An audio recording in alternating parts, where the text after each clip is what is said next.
segue-se o espaço onde vamos comentar o fim de semana desportivo com José Cancela Moura. Boa noite, Cancela Moura. Podemos começar pelo Mundial de Futsal Feminino. Bem, o Mundial de Futsal foi um bocadinho do nosso descontentamento, embora eu acho que mais uma Portugal, marca de boca, não é? Eu não diria que foi um marco de boca, é importante que se diga que o Mundial vai em 3 edições. Portugal, pelo menos, foi terceiro uma vez e foi segundo 2 vezes. É verdade que não ganhamos o campeonato, mas há aqui a considerar que, ao contrário, por exemplo, do Brasil, que foi sucessivamente, nas 3 edições, o único campeão mundial, e, por exemplo, a Espanha, para já não falar na Rússia, que temos um campeonato nacional muito sofrível, com uma competitividade muito abaixo do que seria de imaginar. Dos grandes que estão envolvidos, só o Benfica que tem uma equipa nesta vertente do futsal, e mesmo assim penso que, e com meia dúzia de equipas, também se diga, com muito poucas praticantes, e nós mesmo assim mantemos-nos no lote das melhores seleções, e neste caso eu diria que as 3 melhores seleções da atualidade é o Brasil, é Portugal e a Espanha. E eu penso que, se é verdade que contra a Espanha revelamos uma grande capacidade de poder, desta vez, até porque o fator casa poderia ser importante, ultrapassar as adversidades e estes condicionalismos que eu estou a falar, quanto ao Brasil foi extremamente difícil, porque nós estamos a falar de uma equipa muito mais madura, nota-se mesmo nas suas rotinas de jogo, o próprio desenvolvimento do jogo acabou por tornar natural aquele resultado. O primeiro golo do Brasil foi um golo muito fortuito. Portugal até foi ambicioso e partiu um bocadinho no início do jogo para cima das brasileiras, mas de facto... Ainda tivemos algumas oportunidades através sim, de Rita, verdade, não é? É como digo, eu julgo, e até reagimos muito bem ao golo sofrido. O golo foi um golo um bocadinho aos repelões, portanto houve ali alguma infelicidade da melhor guarda-redes do torneio, que foi a portuguesa. Portanto, houve ali uma grande exibição da Ana Pereira. Apesar da Natalina também ter tido uma excelente exibição contra a Espanha. Foi interessante ver no jogo contra a Espanha. Eu assisti, pelo menos... Foi uma peça fundamental. Assisti ao jogo e foi interessante perceber. Assistiu no pavilhão? Não tive a oportunidade, mas apesar de ter tido esse convite, não tive a oportunidade de estar presente no pavilhão. Mas assisti a esse jogo, pelo menos à parte final do Portugal-Espanha. E achei interessante que o Jorge Brás tenha utilizado alguma estratégia psicológica, quase como no handball, substituindo a guarda-redes, o que permitiu com certeza que também ela própria se rebelasse daquela forma. Mas como digo, Portugal até reagiu muito bem ao golo sofrido e a Rita Martins teve logo no minuto seguinte e obrigou a brasileira a uma grande defesa e, portanto, eu acho que tudo poderia ter mudado se Portugal ou tivesse partido na frente ou tivesse pelo menos igualado a partida. Naturalmente, eu julgo, por exemplo, aquele golo, o segundo golo do Brasil, revela bem a capacidade da seleção brasileira em produzir jogo e, portanto, foi um livre direto muito bem aproveitado, um lance de bola parada, e eu julgo que Portugal, por exemplo, durante quase toda a segunda parte, é importante que se diga que o 3-0 veio com alguma naturalidade, porque eu penso que Portugal teve balanceado para o ataque e falhou bastantes oportunidades.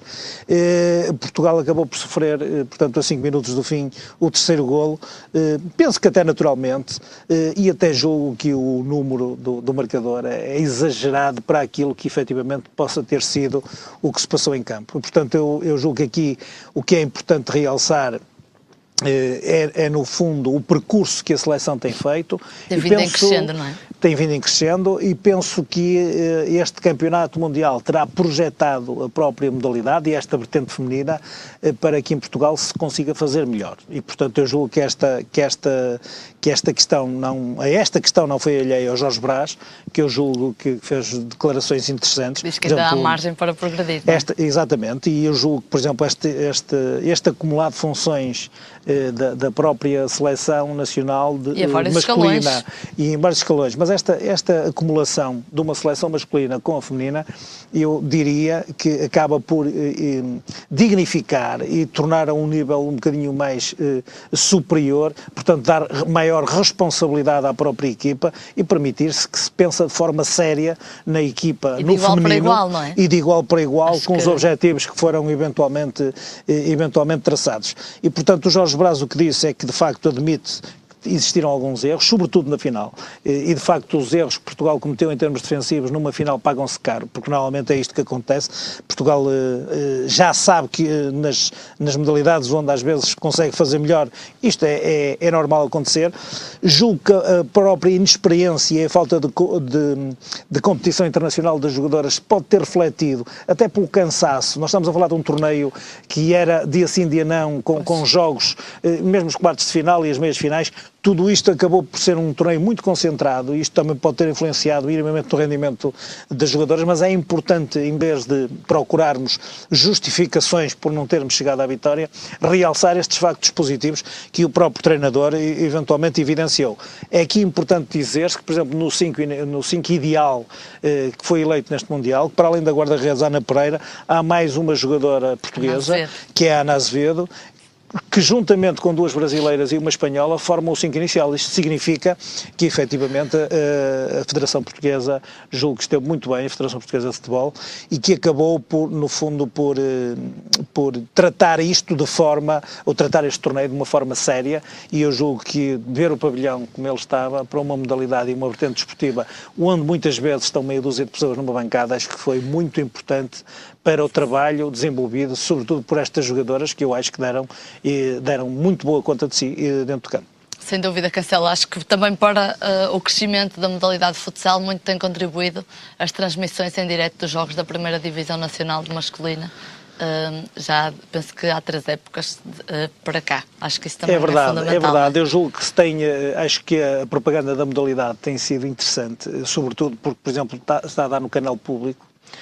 Neste momento é ao fim da manhã na RTP1. Julgo que isto tem tornado a modalidade um bocadinho mais popular, tem havido uma adesão muito maior. É importante que se diga que, ao contrário do futebol, os encargos com uma equipa de futsal, a forma como se organiza e até o próprio ambiente, por ser um pavilhão que é diferente de praticar ao ar livre, acaba por convidar a que muitas pessoas possam praticar futebol de uma forma, eu diria, um bocadinho mais recatada, com menos perigos às vezes para a própria possibilidade de terem condições atmosféricas rigorosas, etc. E, portanto, eu julgo que acaba por ser interessante, quer as transmissões televisivas, e eu acho que agora, com este campeonato, que o próprio campeonato nacional pode ganhar outra dimensão, porque eu acho que isto acaba isto é quase como nos Jogos Olímpicos, os atletas portugueses numa determinada modalidade, se acabam por alcançar êxito, acabam por ser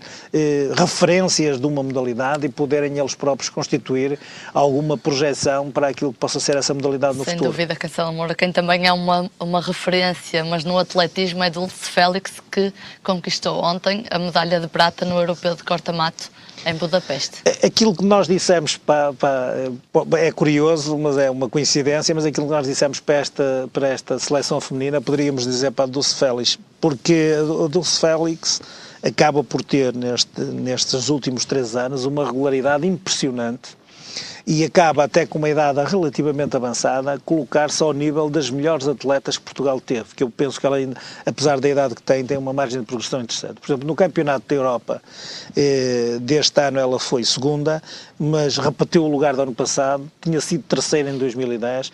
Ela este ano recebeu o prémio da Confederação de Desporto de Portugal como atleta do ano, foi 8ª na maratona nos Jogos Olímpicos. Isto significa que estamos perante uma atleta inconformada, uma atleta que, independentemente dos títulos e dos objetivos que traçou, procura sempre mais. Estamos a falar de alguém que teve momentos até pessoais e profissionais de grande adversidade, que acabou por se profissionalizar de uma forma mais ou menos tardia, atendendo àquilo que pode ser a projeção de um atleta de alta competição, e eu julgo que este resultado acaba por ser a confirmação de uma atleta de eleição, que nós poderíamos dizer, e não estaria a exagerar, que estará ao nível das melhores, como a Rosa Mota, ou como a Fernanda Ribeiro, ou como a Aurora Cunha, porque nós estamos a falar de tempos diferentes, circunstâncias diferentes, claro. E eu penso que todas estas, por exemplo, nas longas distâncias, as portuguesas deixaram de ter tantas possibilidades como como antes, porque tem uma concorrência quase desleal das africanas e, portanto, Pois.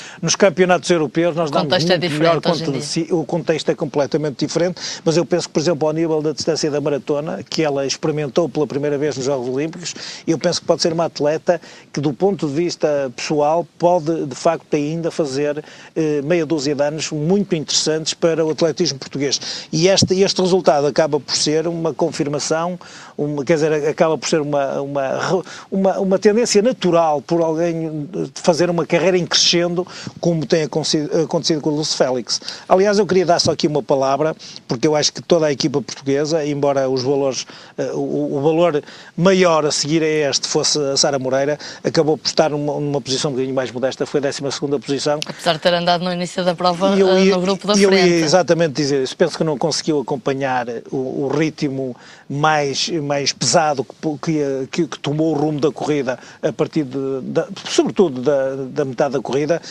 porque senão provavelmente até teria acabado numa posição mais consentânea com o valor que tem.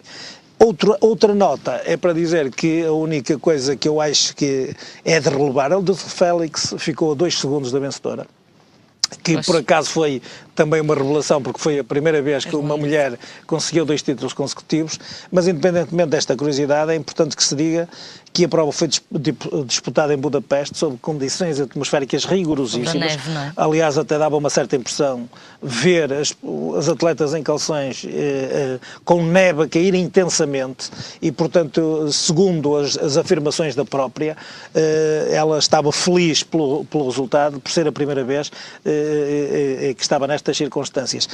Queixou-se bastante da visibilidade do próprio percurso, porque eu admito que, de facto, com a neve seria extremamente difícil, para além das dificuldades. Aqui ao meu ouvido também já se queixam do tempo. Obrigada, acabou-se por aqui este comentário e voltamos na próxima semana. Obrigada. Muito boa noite.